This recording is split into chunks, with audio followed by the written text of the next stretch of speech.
Alors, aujourd'hui, je vais tester la conductivité de mes bacs.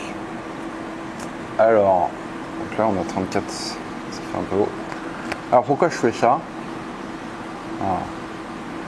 Je vais enlever le bouchon. Alors pourquoi je fais ça? En fait, à chaque fois que je fais mes changements d'eau, je check la conductivité de mes bacs. Parce que elle peut avoir tendance à évoluer, à monter, à baisser. Et en fait, moi je fais une régule. C'est-à-dire que quand c'est trop haut, je rajoute de l'eau osmosée pour la descendre. Alors, la conductivité, c'est quoi déjà pour ceux qui ne le savent pas? Donc c'est une mesure du champ électrique dans l'eau. En fait, c'est les minéraux qui font passer le champ électrique. C'est une mesure qui se fait en microsiemens par centimètre. Et en fait, 36.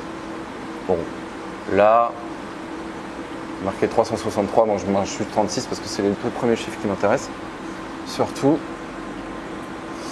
Et en fait, les crevettes, comme vous le savez, elles ont besoin d'être dans une fourchette de conductivité assez précise.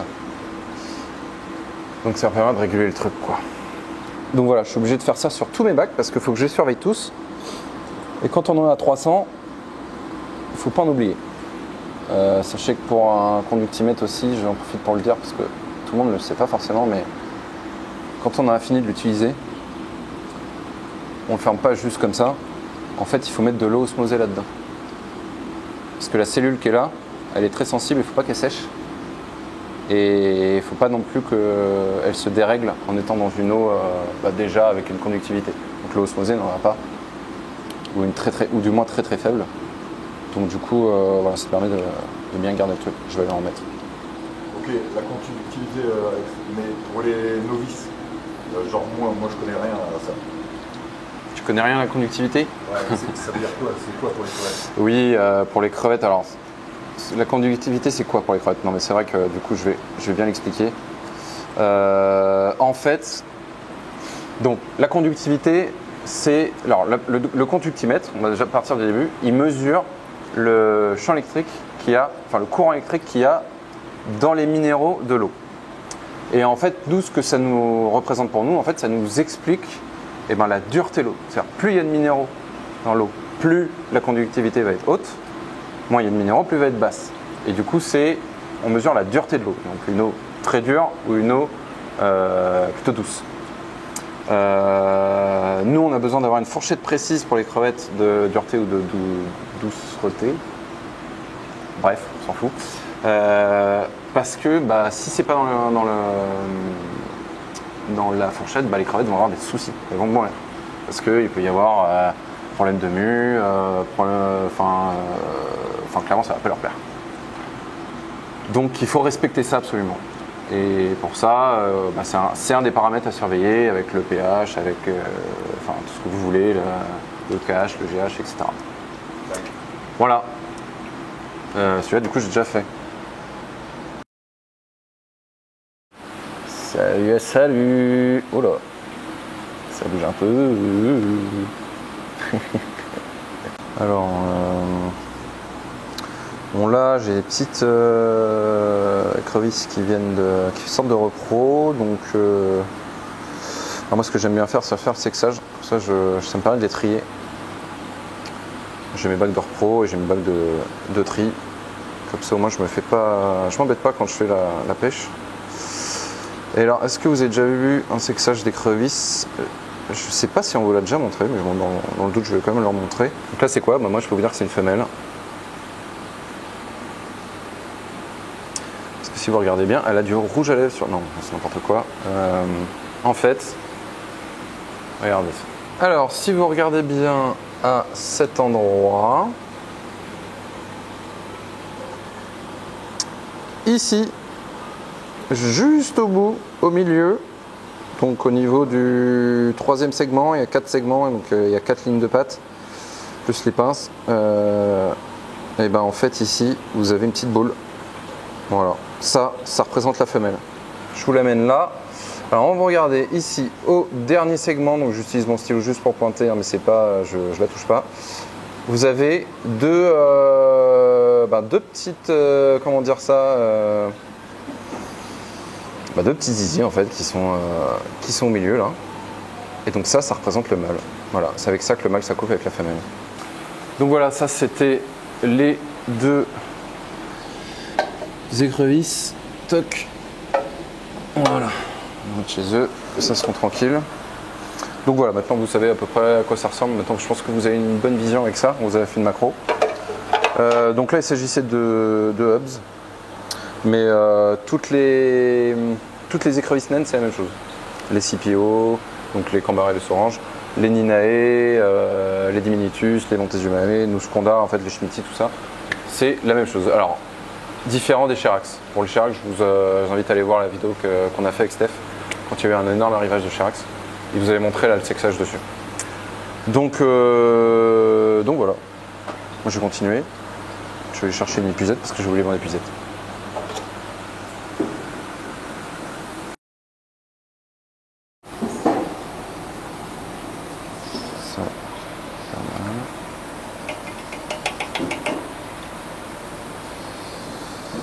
Ah, bah tiens, ça tombe bien que tu sois là. Alors faites pas attention, dans cet aquarium là, il manque des filtres.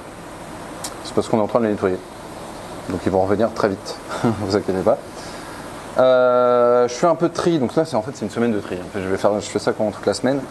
Alors non, je fais le tri, des fois il y a de la repro, donc il y a des choses différentes qui apparaissent en termes de pattern, mais aussi en termes de sexe, des fois je fais un peu de tri sur le sexe.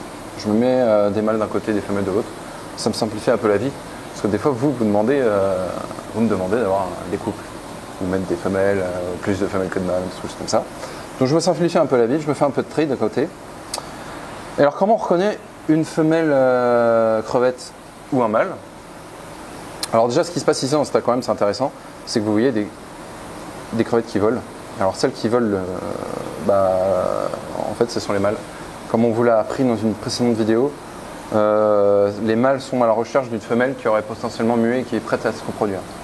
Donc en fait, la femelle dégage des phéromones dans l'eau. Et du coup ça attire les mâles. Et du coup ils sont là, ils la cherchent quoi. Donc ils sont en train de voler dans tout l'aquarium. Donc ça c'est les mâles. Et alors une femelle, ce qui est très représentatif sur les femelles, c'est elle déjà, elle vole pas. Donc ça, par exemple, c'est une femelle. Oh, elle est pas très coopérative. Hop, voilà. Donc là, j'ai un mâle et une femelle. Voilà. Alors vous savez quoi, je vais vous montrer ça. Alors du coup, la différence entre le mâle et la femelle, alors le mâle a un abdomen beaucoup plus fin, beaucoup plus effilé. Il est un peu plus petit en termes de taille que la femelle. Et par contre, il a des antennes beaucoup plus grandes. Pour le mâle et la femelle, qu'est-ce qui le différencie? Alors la femelle, elle est un peu plus grande en taille, des antennes plus petites. Celle que vous voyez, elle est grainée, donc c'est sûr que pour le coup ça facilite les choses. Elle a une écaille qui est beaucoup plus grosse au niveau du ventre. En fait, c'est la partie qui protège le sac ovarien. Donc ça lui donne un aspect plus trapu par rapport au mâle. Donc voilà, vous avez la petite différence entre le mâle et la femelle. Alors c'est plus ou moins compliqué selon les espèces. Les Cantonesis par exemple sont un peu plus compliqués. Une différence qui est plus difficile à voir. Là pour le coup chez les Davidi c'est assez simple. Voilà, c'est bon, je vais pouvoir les remettre. Alors, je vais les remettre là où elles étaient.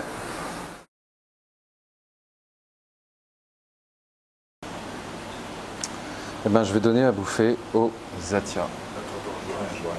Tu vois rien? Ouais, attends, trop là. Bon, vas-y, allez, mets-toi à ma place. Ah ouais, allez, on en prend deux, un chacun. Je fais du 48, comment on fait? Regarde. Tu peux mettre les pieds sur deux.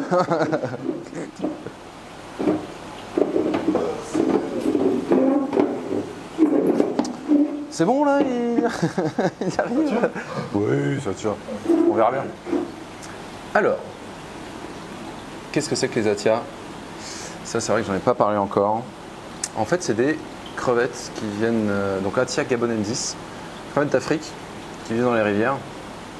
Alors, elles ont plein de couleurs différentes, mais qu'est-ce qui est spécifique chez elles? Et en fait, si vous regardez bien, elle a 2 pattes avec des énormes crochets. En fait, à quoi ça sert? Ça peut se tenir dans les courants des rivières. Et voilà, peut lutter contre le courant. Alors c'est des crevettes qui se nourrissent alors grâce aux pattes qui sont devant. Donc elle a en fait elle a une espèce de parapluie à plumes qui lui permet de filtrer en plus. Donc elle a pas mal d'armes en fait pour se nourrir et pour survivre dans le milieu naturel. Bon après c'est une crevette qui est pas du tout agressive, hein. Elle est très discrète, elle aime bien se planquer dans les racines, dans les trous. Elle est assez unique dans son genre. Qu'est-ce que je vais lui donner à bouffer moi? En fait ce que je vais lui donner à bouffer, je vais un peu de spiruline, je fais un petit peu de spiruline pour faire un peu de verdure et un peu de et une petite tablette de bouffe qu'on donne habituellement aux locaridés. Parce que sachez que c'est des crevettes qui sont des détritivores extrêmes. Elles peuvent aussi se nourrir de cadavres de poissons, des choses comme ça qui traînent un peu dans l'eau. Voilà. Donc elles se nourrissent un peu de tout, c'est génial en fait. Elles ont vraiment des armes de survie quoi. C'est assez génial.